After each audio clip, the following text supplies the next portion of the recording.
माहिर कानून जाहिद इब्राहिम साहब हमारे साथ मौजूद हैं। जाहिद साहब, बहुत शुक्रिया हमें वक्त देने के लिए।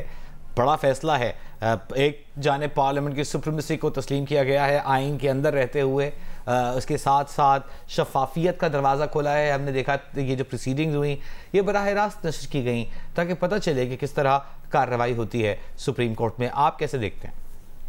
जी, मैं समझता हूँ कि ये एक्चुअली एक बहुत मुश्किल फैसला था और यकीनन खुशाइंद है। आपने पूरे मुल्क ने देखा कि किस तरह से मुख्तलिफ आवाज़ें सुप्रीम कोर्ट की बेंच से एक मुख्तलिफ उनके पर्सपेक्टिव्स थे, लेकिन मेरी नज़र में सबसे अहम दो चीज़ें हैं इसमें। एक तो यकीनन शफाफियत अब आएगी आगे जाते हुए, और हमें ये भी देखना है कि जो 184(3) से जो नुकसानात हो रहे थे, आप स्टील मिल्स का केस देख लें, आप रेकोडिक का देख लें, कार के देख लें, उससे ये कोई हवा में बात नहीं हो रही है कि कुछ नुकसान हुआ है। इसमें हमें बिलियंस ऑफ डॉलर्स का नुकसान हो रहा था, और आप क्योंकि सुप्रीम कोर्ट के अंदर से कोई चेंज नहीं आ रहा था, इसलिए पार्लियामेंट को ये कानून साजी करनी पड़ी।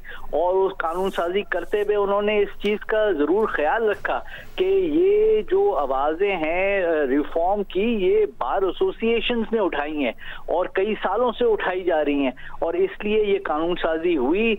और ये यकीनन एक बहुत खुशाइंद बात है कि इस कानून को सुप्रीम कोर्ट ने आज अपहोल्ड किया है।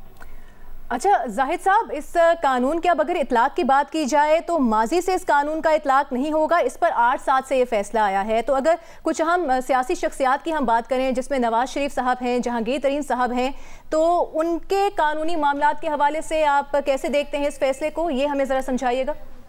देखिए, जो अभी तक ये बात हो रही थी, उनके अपने जो रिप्रेजेंटेटिव्स थे, उनका ये ख्याल था कि ये जो अमेंडमेंट है, जहां तक इसको रेट्रोस्पेक्टिव किया गया था, वो तो देखें, अगर आप पार्लियामान में भी देखें तो ये शुरू में ये शिक शामिल नहीं थी।